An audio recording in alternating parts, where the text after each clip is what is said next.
একদা খাজা মঈনুদ্দিন চিশতি রহমাতুল্লাহি আলাইহি হজ পালনের উদ্দেশ্যে মক্কায় রওনা হলেন। দীর্ঘ পথ অতিক্রম করার পর একসময় তিনি মক্কায় এসে পৌঁছালেন।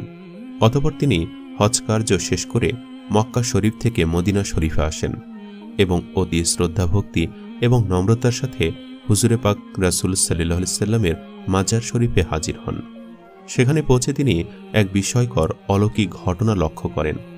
তিনি দেখতে পান যে রাসূল সাল্লাল্লাহু আলাইহি সাল্লামের রওজা শরীফের দরজা আপনা আপনি খুলে গেল। অতঃপর হুজুরে পাক রাসূল সাল্লাল্লাহু আলাইহি সাল্লাম জ্যোতির্ময় চেহারায় আবির্ভূত হয়ে বললেন, হে কুতুবে মাশায়েখ, ভিতরে এসো। হযরত খাজা মঈনুদ্দিন চিশতি রহমাতুল্লাহি আলাইহি আত্মহারা হয়ে রওজা শরীফের ভেতরে প্রবেশ করলেন। সেখানে নূর ও জ্যোতি দেখে তিনি বিমুগ্ধ ও বিমূঢ় হয়ে যান এবং জ্ঞান হারিয়ে ফেলেন। যখন খাজা মঈনুদ্দিন চিশতি রহমাতুল্লাহি আলাইহির জ্ঞান ফিরল, তখন হুকুম হলো, হে মঈনুদ্দিন, তুমি আমার দ্বীনের সাহায্যকারী। আজ আমি তোমাকে হিন্দের বেলায়েত দান করলাম। তুমি হিন্দুস্থানে যাও এবং আজমির নামক স্থানে দ্বীনের প্রচার করো। খোদা তোমাকে বরকত দান করবেন। সুসমাচার শুনে পরিতৃপ্ত হয়ে খাজা মঈনুদ্দিন চিশতি রহমাতুল্লাহি আলাইহি নিজ গৃহে ফিরে গেলেন। পরক্ষণে চিন্তিত হলেন তিনি, কোথায় আজমির? বিশাল হিন্দুস্থানের কোন দেশে আছে রাসূল সাল্লাল্লাহু আলাইহি সাল্লামের নির্দেশিত আজমির?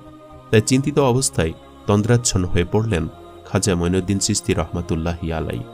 সে অবস্থায় তিনি দেখলেন হুজুরে পাক রাসূল সাল্লাল্লাহু আলাইহি সাল্লাম তার শিহরে উপবিষ্ট। তিনি তাকে আজমির শহরের দৃশ্য দেখিয়ে দিলেন। সেই সঙ্গে দিয়ে দিলেন প্রয়োজনীয় পথ নির্দেশনা। এরপর দয়াল নবী রাসূল সাল্লাল্লাহু আলাইহি সাল্লাম তার হাতে দিলেন একটি সমিষ্ট আনার। তারপর তার জন্য দোয়ায়ে খায়ের করে যাত্রা শুরু করবার নির্দেশ দিয়ে দিলেন। অতঃপর দেরি না করে পরের দিন খাজা মঈনুদ্দিন চিশতি রহমাতুল্লাহি আলাইহি তার বেশ কয়েকজন সঙ্গী সাথী নিয়ে হিন্দুস্থানের পথে রওনা হলেন। এভাবে বেশ কয়েকদিন পথ চলার ফলে তারা ভারতের রাজস্থানের আজমির নামক স্থানে এসে উপস্থিত হলেন। সেখানে তখন রাজা পৃথ্বীরাজ শাসন করত। সে ছিল কট্টর হিন্দু। তার বিরুদ্ধে কথা বলার সাহস কারও ছিল না। রাজা পৃথ্বীরাজ প্রায় তার লোক লস্কর নিয়ে পূজা করার জন্য মন্দিরে যাতায়াত করত। সেখানকার মানুষ তখন দেবদেবী এবং অগ্নি পূজা করত। অজ্ঞতা আর কুসংস্কারে ডুবেছিল তারা। এদিকে খাজা মঈনুদ্দিন চিশতি রহমাতুল্লাহি আলাইহি ও তার সঙ্গী সাথীরা অনেক পথ অতিক্রম করে ক্লান্ত হয়ে পড়েছিল। তাই তারা আজমিরে তারাগড় পাহাড়ের নিচে বিশ্রাম নিচ্ছিলেন। ঠিক ওই সময় নামাজের সময় হয়ে গিয়েছিল। তাই খাজা মঈনুদ্দিন চিশতি রহমাতুল্লাহি আলাইহি তার সঙ্গীদের বললেন, তোমরা পানির সন্ধান করো, অজু করতে হবে, কেননা নামাজের সময় হয়ে গিয়েছে। ফলে দুইজন সঙ্গী একটি লোটা নিয়ে পানির সন্ধানে বেরিয়ে পড়লেন। বেশ কিছু দূর যাবার পর তারা দেখল সামনে বিশাল একটা বড় সাগর দেখা যাচ্ছে, যেটি বর্তমানে আনা সাগর নামে পরিচিত। সঙ্গী দুজন আনা সাগরের সামনে গিয়ে দেখল যে রাজার সেনাবাহিনীরা আনা সাগরের চারিদিকে ঘিরে রেখেছে। তাদেরকে দেখা মাত্রই সেনাবাহিনীর একজন বলল, আপনারা কে? এর আগে তো আপনাদের কখনো দেখিনি, এখানে কি চাই? তখন সঙ্গী দুজন বলল, আমরা হলাম খাজা মঈনুদ্দিন চিশতি রহমাতুল্লাহি আলাইহির মুরিদ। আমরা এখানে অজু করার জন্য এক লোটা পানি নিতে এসেছি। তাদের কথা শুনে সেনাবাহিনীরা উচ্চস্বরে হাসতে লাগল এবং বলল, আপনারা কি রাজা পৃথ্বীরাজের নাম শোনেননি? তার হুকুম অমান্য করলে কঠিন শাস্তির ব্যবস্থা হবে। এ সাগরে অন্য কারোর পানি নেওয়া তো দূরের কথা, পানিতে হাত দেওয়াও নিষেধ, কারণ এই পানি তাহলে অপবিত্র হয়ে যাবে। এই কথা বলে সেনাবাহিনীরা তাদেরকে সেখান থেকে তাড়িয়ে দিলেন। ফলে দুজন সঙ্গী ব্যথা ভরা মন নিয়ে খাজা মঈনুদ্দিন চিশতি রহমাতুল্লাহি আলাইহির নিকটে ফিরে আসলেন। তখন খাজা মঈনুদ্দিন চিশতি রহমাতুল্লাহি আলাইহি বললেন, তোমাদের কি হয়েছে? তোমরা কি পানির সন্ধান পাওনি? তখন তারা বলল, হুজুর, পানি তো পেয়েছি, কিন্তু আমাদের দেয়নি, তাড়িয়ে দিয়েছে এবং বলেছে যে রাজা পৃথ্বীরাজ এই পানি নেওয়ার জন্য কারো অনুমতি দেয় না। তার হুকুম অমান্য করলে কঠিন শাস্তি দিতে বাধ্য হবে। তাদের কথা শুনে খাজা মঈনুদ্দিন চিশতি রহমাতুল্লাহি আলাইহি আল্লাহর দরবারে দোয়া করার পর তাদেরকে বললেন, তোমরা আনা সাগরের কাছে গিয়ে বলবে খাজা মঈনুদ্দিন চিশতি আমাকে পাঠিয়েছে। অতঃপর সঙ্গী দুজন আবারও অজুর পানি আনার জন্য রওনা হলেন। তারা যখন আনা সাগরের সামনে গিয়ে হাজির হলো, তখন সেনাবাহিনীরা তাদেরকে দেখে বলল, কি ব্যাপার, তোমরা আবার এসেছ কেন? তখন তারা বলল, অজুর পানি নিতে এসেছি। সেনাবাহিনীরা তখন বলল, তোমাদের তো আগেই বলেছি পানি দেওয়া যাবে না। রাজা শুনলে এতক্ষণ তোমাদের হয়তো জীবন চলে যেত। আমরা কোনো মতেই পানি দেব না। তখন তারা বলল, আমরা তোমাদের কাছে পানি চাইব না, এই আনার সাগরের কাছে পানি চাইতে এসেছি। এই কথা শুনে সেখানে থাকা সমস্ত সেনাবাহিনী উচ্চস্বরে হাসতে লাগল। ঠিক ওই সময় তারা আল্লাহর দরবারে দোয়া করার পর হাতে থাকা লোটা নিয়ে কাছে নিয়ে বলল, হে আনা সাগর, আমরা খাজা মঈনুদ্দিন চিশতি রহমাতুল্লাহি আলাইয়ের মুরিদ।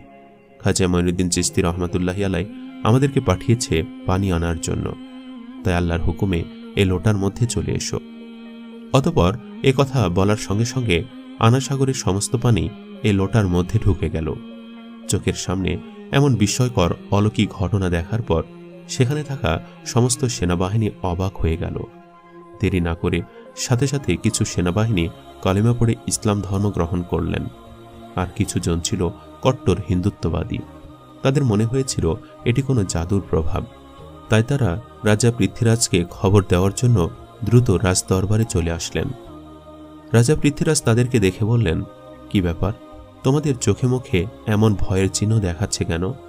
তখন তারা বলল, রাজামশাই, সর্বনাশ হয়ে গেছে। রাজা পৃথ্বীরাজ বলল, কি হয়েছে? তখন তারা বলল, রাজামশাই, কোথা থেকে যেন এক বিশাল বড় জাদুকর এখানে এসেছে, দেখলে তাদের ফকির মনে হবে, কিন্তু তারা তাদের জাদুর প্রভাবে আনা সাগরের সমস্ত পানি একটি লোটার মধ্যে নিয়ে নিয়েছে। এই কথা শোনা মাত্রই রাজা পৃথ্বীরাজের মাথায় যেন আকাশ ভেঙে পড়ল, কারণ জীবনে সে অনেক জাদুকর দেখেছে, কিন্তু এমন জাদুর প্রভাব সে কখনোই শুনেনি। তাই নিজের চোখে দেখার জন্য দ্রুত সেনাবাহিনীদের নিয়ে সেই আনা সাগরের কাছে যাওয়ার উদ্দেশ্যে রওনা হলেন। আনা সাগরের পাশ দিয়ে যাওয়ার সময় লক্ষ্য করে দেখলেন সমস্ত আনা সাগরে এক বিন্দু পানি মাত্র নেই। ওদিকে সমস্ত আজমিরের লোক দলে দলে খাজা মঈনুদ্দিন চিশতি রহমাতুল্লাহি আলাইকে দেখার জন্য সেখানে যেতে লাগলেন। খাজা মঈনুদ্দিন চিশতি রহমাতুল্লাহি আলাই এবং তার সঙ্গীরা নামাজ শেষ করে বসেছিল। হঠাৎ তখন রাজা পৃথ্বীরাজ সেখানে হাজির হয়ে দেখলেন ইতিমধ্যেই অনেক হিন্দু ইসলাম ধর্ম গ্রহণ করেছে। এটা দেখে রাজা মনে মনে খুবই রাগান্বিত হল। রাজা পৃথ্বীরাজ ছিল খুবই চালাক কট্টর হিন্দুত্ববাদী। পৃথ্বীরাজ বললেন, আপনি কে আর কোথায় থেকে এখানে এসেছেন? তখন তিনি বললেন, আমার নাম খাজা মঈনুদ্দিন চিশতি। আল্লাহর হুকুমে রাসূল সাল্লাল্লাহু আলাইহি সাল্লামের নির্দেশে আমি এখানে এসেছি। পৃথ্বীরাজ বললেন, আপনি আপনার জাদুর প্রভাবে এই পানি কেন শুকিয়ে দিয়েছেন? তখন খাজা মঈনুদ্দিন চিশতি রহমাতুল্লাহি আলাই বললেন, আমি কোনো জাদুকর নই, আমি হলাম আল্লাহর বান্দা। আল্লাহর হুকুম পালন করার জন্যই পানি আনতে গিয়েছিলাম, কিন্তু পানি না দেওয়ার কারণে এই পানি আল্লাহ শুকিয়ে দিয়েছেন। এই কথা শুনে সেখানে থাকা সমস্ত লোক অবাক বিস্ময়ে এক দৃষ্টিতে খাজা মঈনুদ্দিন চিশতি রহমাতুল্লাহি আলাইয়ের দিকে তাকিয়ে রইলেন। রাজা ছিল খুবই চালাক এবং প্রতারক। সে বুঝতে পেরেছিল যে এ লোক সাধারণ কোনো মানুষ নয়, তাই সে কান্নার অভিনয় করে নত হয়ে বলল, ঠিক আছে, আমাদের সবার কষ্ট হলেও কোনো অসুবিধা নেই, কিন্তু ছোট বাচ্চা এবং নিরপরাধ সাধারণ মানুষের কথা চিন্তা করে পানি আবার আগের জায়গায় ফিরিয়ে দেন। দয়া করে এই অনুরোধটুকু রাখুন। এই কথা শুনে খাজা মঈনুদ্দিন চিশতি রহমাতুল্লাহি আলাই দুইজনকে আনা সাগরের দিকে যাওয়ার নির্দেশ দিলেন। অতঃপর দুইজন সঙ্গে লোটা নিয়ে আনা সাগরের কাছে গেল এবং ওই লোটাটি আনা সাগরে রাখার সাথে সাথে আনা সাগর আবার আগের মতো পানিতে পরিপূর্ণ হয়ে গেল। এ সমস্ত ঘটনা দূর থেকে তারা দেখছিল, তাই সেখানে থাকা সমস্ত লোক জিজ্ঞাসা করল, আপনি কোন দেবতার পূজা করেন? খাজা মঈনুদ্দিন চিশতি রহমাতুল্লাহি আলাই বলল, আমি আমার রব এক আল্লাহর ইবাদত করি। তখন সেখানে থাকা লোকগুলো বলল, আমরাও আজ থেকে আপনার সেই এক আল্লাহর ইবাদত করতে চাই। ফলে সেখানে থাকা সমস্ত লোক একে একে ইসলাম ধর্ম গ্রহণ করল। কিন্তু রাজা পৃথ্বীরাজ এটা মেনে নিতে পারেনি, তাই সে খুব রেগে গিয়ে রাজদরবারের দিকে ফিরে আসতে লাগলেন। পরের দিন রাজা পৃথ্বীরাজ রাজদরবারের একটি জরুরি মিটিংয়ের আয়োজন করলেন। রাজা পৃথ্বীরাজ বললেন, যেভাবে হোক তাকে এখান থেকে তাড়িয়ে দিতে হবে। এ বিষয়ে তোমাদের কোনো পরামর্শ থাকলে তাড়াতাড়ি বলো। তখন মন্ত্রী বলল, রাজামশাই, ইনি কোনো সাধারণ মানুষ নয়, একজন বড় জাদুকর। তার জাদুর প্রভাবে সবাইকে যেভাবে একে একে ইসলাম ধর্মে নিয়ে যাচ্ছে, একদিন তো ভারতবর্ষে হিন্দু ধর্ম পালন করার মতো আর কেউই থাকবে না। তাই তার সাথে মোকাবেলা করতে হলে বিশাল বড় জাদুকরের দরকার। তখন সেখানে থাকা একজন সেনাবাহিনী বলল, রাজামশাই, আমাদের দেশে এর চেয়েও একজন বড় জাদুকর আছে। তখন পৃথ্বীরাজ বলল, তার নাম কি? তখন সেনাবাহিনী বলল, সে হল জয়পাল জাদুকর। রাজা পৃথ্বীরাজ বলল, যাও, তাকে তোমরা এ রাজ দরবারে নিয়ে এসো। অতঃপর কয়েকজন সৈন্যবাহিনী জয়পাল জাদুকরের সাথে সাক্ষাৎ করার জন্য রওনা হলেন। কিছুক্ষণ পর তারা জয়পাল জাদুকরের বাড়ির কাছে গিয়ে দেখল যে জয়পাল আকাশে ভাসমান অবস্থায় গভীর ধ্যানে মগ্ন।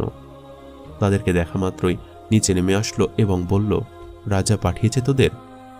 এমন কথা শুনে সেনাবাহিনীরা অবাক হয়ে গেল। তারা মনে মনে ভাবতে লাগলো, আর কোনো চিন্তা নেই, এইবার তাদের কাজ সম্পূর্ণ হবে। সমস্ত কথা জয়পাল জাদুকরের সাথে তারা খুলে বলল। অতঃপর তারা দেরি না করে জয়পাল জাদুকরকে রাজদরবারে নিয়ে হাজির হল। জয়পাল বলল, রাজামশাই আমাকে ডেকেছেন কেন? পৃথ্বীরাজ বললেন, শুনেছি আপনি ভারতবর্ষের সবচেয়ে বড় জাদুকর। আমরা সবাই একটা সমস্যার মধ্যে পড়ে গেছি, তোমাকে এটা উদ্ধার করতে হবে। তখন জয়পাল বলল, বলুন, আপনার জন্য কি করতে পারি? তখন রাজা পৃথ্বীরাজ বললেন, আপনিও হিন্দু আর আমরা সবাই হিন্দু, কিন্তু কোথা থেকে এক ফকির এসে একে একে সবাইকে তার জাদুর প্রভাব দেখিয়ে হিন্দু ধর্ম ত্যাগ করে ইসলাম ধর্মে নিয়ে যাচ্ছে। তার সাথে তোমার মোকাবেলা করতে হবে।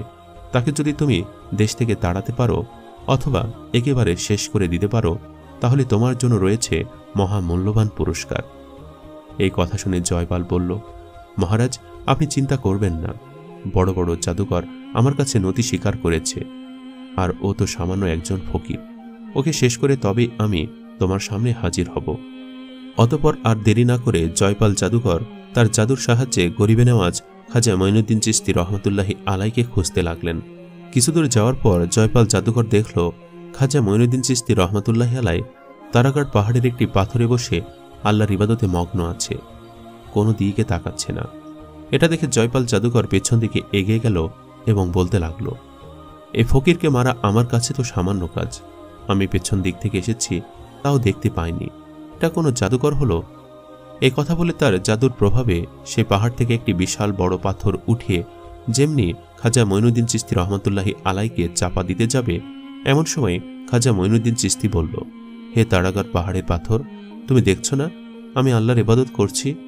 এ পাথর, তুমি যদি আল্লাহর পক্ষ থেকে আসো তাহলে আমাকে চাপা দিয়ে মেরে ফেলো, আর যদি শয়তানের পক্ষ থেকে আসো ওখানেই দাঁড়িয়ে যাও। এ কথা শুনে পাথর সেখানেই থমকে দাঁড়িয়ে পড়ল, 1 ইঞ্চি নড়ল না। অতঃপর জয়পাল জাদুকর একের পর এক জাদু চালাতে লাগলো, কিন্তু কিছুই করতে পারল না। এই ক্ষমতা দেখে জয়পাল বিস্ময়ে হতবাক হয়ে গেল। জয়পাল বুঝতে পারল যে তিনি কোনো সাধারণ কোনো মানুষ নয়, তার কাছে আমার এই জাদু কখনোই চলবে না। তাই দেরি না করে জয়পাল জাদুকর সঙ্গে সঙ্গে খাজা মঈনুদ্দিন চিশতি রহমতুল্লাহি আলাইয়ের কাছে হার স্বীকার করল এবং ইসলাম ধর্ম গ্রহণ করল। পরের দিন থেকে সারা ভারতবর্ষে এই খবর ছড়িয়ে পড়ল যে ভারতের সবচেয়ে বড় জাদুকর জয়পাল, একজন ফকির যার নাম গরিবে নেওয়াজ খাজা মঈনুদ্দিন চিশতি রহমতুল্লাহি আলাই, তার কাছে হেরে গিয়ে নিজ ধর্ম ত্যাগ করে ওই ফকিরের ধর্ম গ্রহণ করেছে। তিনি এমন এক রবের ইবাদত করে যার কাছে কোনো শক্তি জিততে পারে না। তখন কিছু মানুষ বলতে লাগলো, তিনি এমন কোন রবের ইবাদত করেন যে তার কাছে সবাই হেরে যাচ্ছে? তাহলে সে রবের ক্ষমতাই বা কত বড়? আমাদের উচিত রবের ইবাদত করা।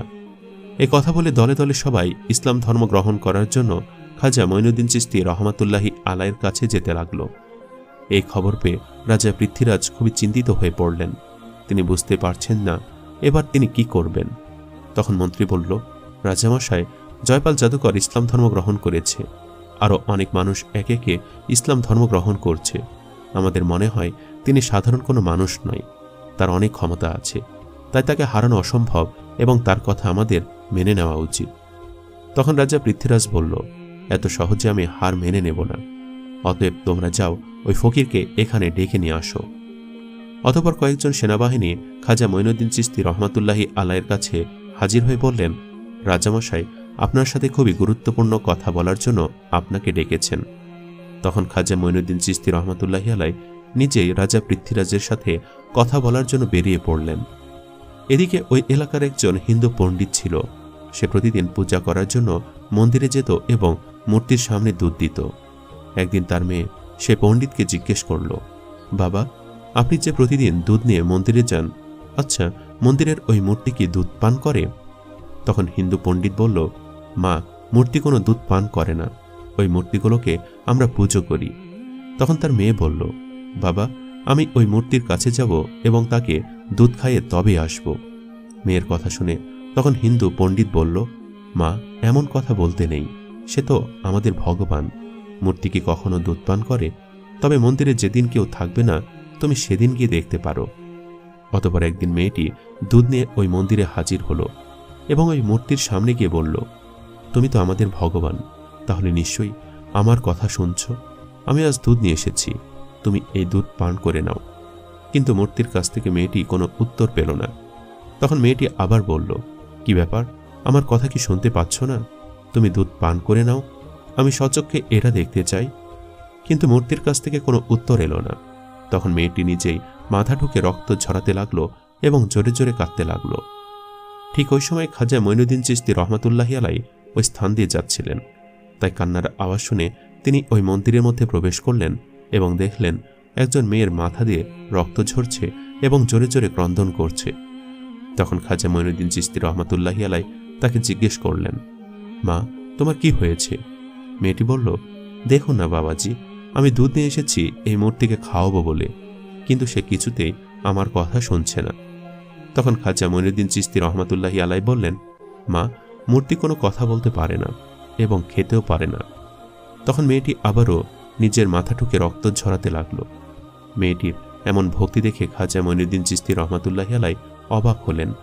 তাই মূর্তির সামনে গিয়ে মূর্তিটির কান ধরে বললেন, আমি খাজা মঈনুদ্দিন চিশতি রহমাতুল্লাহি আলাইহি বলছি, তুমি কি শুনতে পাচ্ছ না এই অসহায় নিষ্পাপ মেয়েকে তুমি কাঁদাচ্ছ কেন? এই দুধগুলো খেয়ে নাও। এই কথা বলার সাথে সাথেই ওই মূর্তি দুধ খাওয়া শুরু করলো। এটা দেখে মেয়েটা খুবই খুশি হলো এবং আনন্দে সেখান থেকে চলে আসলো। মেয়েটি যখন গ্রামে প্রবেশ করলো তখন অনেকেই বলতে লাগলো, এই মেয়েটি হয়তো কোনো অপকর্ম করে এসেছে, এখন আমাদের কি হবে? সেখানে ওই মেয়েটির বাবাও উপস্থিত ছিল। তারা সবাই বলতে লাগলো, কি ব্যাপার, তোমার এই অবস্থা কেন? তখন মেয়েটি বলল, বাবা, আমি মূর্তিকে দুধ খাইয়ে এসেছি। এই কথা শুনে সবাই অবাক হলো এবং বলল, এই মেয়ে মিথ্যা বলছে, কারণ মূর্তিকে কখনো দুধ খায়?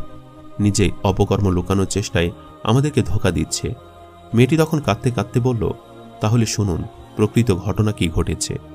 আমি অনেক বলার পরেও মূর্তি যখন দুধ খায়নি তখন নিজের মাথা ঠুকে রক্ত ঝরিয়েছি।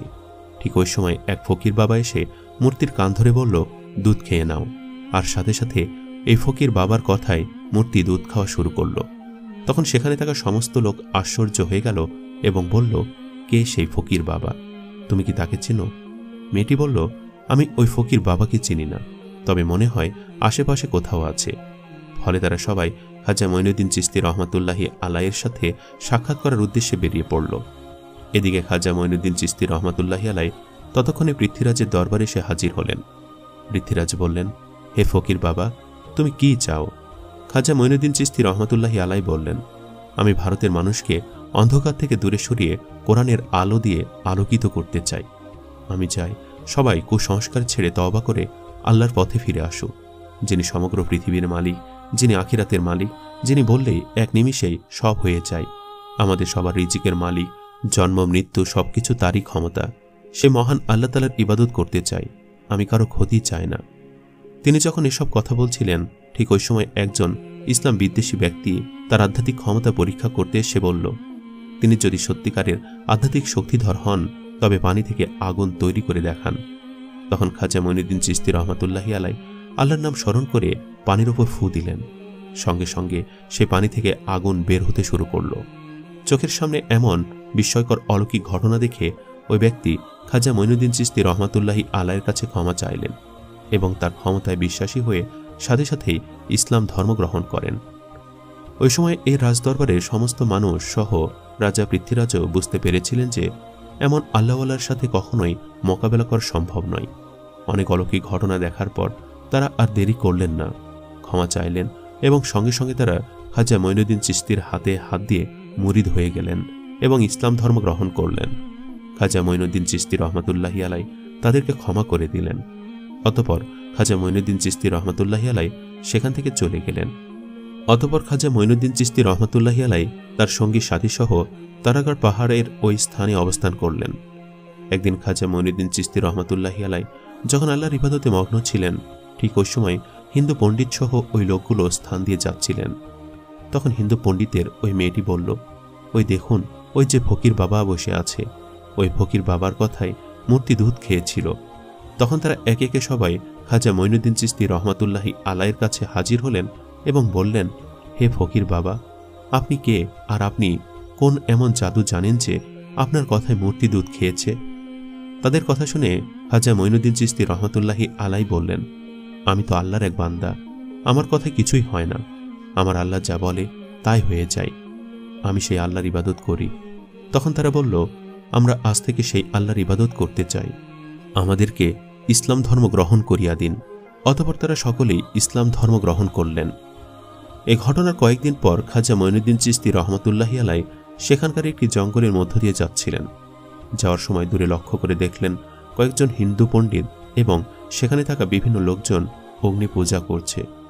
এটা দেখে খাজা মঈনুদ্দিন চিশতি রহমাতুল্লাহি আলাই তাদের দিকে এগিয়ে গেলেন এবং বললেন, আপনারা আগুন পূজা করছেন কেন?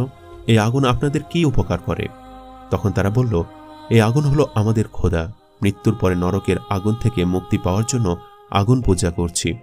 তখন খাজা মঈনুদ্দিন চিশতি রহমাতুল্লাহি আলাই বললেন, আচ্ছা বেশ, তাহলে আপনারা আগুনকে খুশি করছেন, আগুনকে স্পর্শ করুন তো, দেখি আগুন আপনাদের জ্বালিয়ে দেয় কিনা। তখন সেখানে থাকা আরেকজন বলল, এটা আবার কি ধরনের কথা, আগুনে হাত দিলে তো হাত পুড়ে যাবে। তখন খাজা মঈনুদ্দিন চিশতি রহমাতুল্লাহি আলাই বললেন, আপনারা এমন খোদার পূজা করেন যে ওই খোদা তোমাদেরকে পুড়িয়ে দেবে, কিন্তু আমি এমন এক খোদার পূজা করি যার হুকুমে আগুন ঠান্ডা হয়ে যায়। এই কথা শুনে সেখানে থাকা আরেকজন হিন্দু পণ্ডিত অট্ট হাসি করে বলল, আগুনের ধর্ম তো পোড়ানো, আর আপনি যেহেতু বলছেন তাহলে আপনি আমাদের স্বচক্ষে দেখান। তখন খাজা মঈনুদ্দিন চিশতি রহমাতুল্লাহি আলাই আগুনকে লক্ষ্য করে বললেন, হে আগুন, আমি আল্লাহর এক বান্দা খাজা মঈনুদ্দিন চিশতি বলছি, আল্লাহর হুকুমে তুমি ঠান্ডা হয়ে যাও। এ কথা বলে খাজা মঈনুদ্দিন চিশতি রহমাতুল্লাহি আলাই আগুনের মধ্যে প্রবেশ করলেন, কিন্তু তারা অবাক হয়ে দেখলেন যে খাজা মঈনুদ্দিন চিশতি আগুনের মধ্যে প্রবেশ করল, কিন্তু একটুও পুড়ে যায়নি। এই অলৌকিক ঘটনা স্বচক্ষে দেখার পর তারা সবাই অবাক হয়ে গেল এবং বলল, আপনি কে, আর আপনি কোন খোদার ইবাদত করেন? তখন তিনি বললেন, আমার নাম গরিবে নেওয়াজ খাজা মঈনুদ্দিন চিশতি রহমাতুল্লাহি আলাই, যিনি বিশ্বজাহানের প্রতিপালক, তিনি ছাড়া কোনো উপাস্য নেই, তিনি এই সমস্ত ক্ষমতার মালিক, এক আল্লাহর ইবাদত করি। তখন সেখানে থাকা সমস্ত লোক বলল, আজ থেকে আমরাও সেই মালিকের ইবাদত করতে চাই। এই বলে সেখানে থাকা সমস্ত মানুষ ইসলাম ধর্ম গ্রহণ করে নিল। এভাবে খাজা মঈনুদ্দিন চিশতি রহমাতুল্লাহি আলাই সমগ্র ভারতবর্ষে কোরআনের আলো দিয়ে ধর্ম প্রচার করলেন। আল্লাহর দেওয়া অলৌকিক ক্ষমতা দেখার পর লক্ষ লক্ষ মানুষ ইসলাম ধর্ম গ্রহণ করেছিল, যা এক নজিরবিহীন দৃষ্টান্ত। আর এইভাবে সমগ্র ভারতে ইসলাম ধর্ম ছড়িয়ে পড়ল।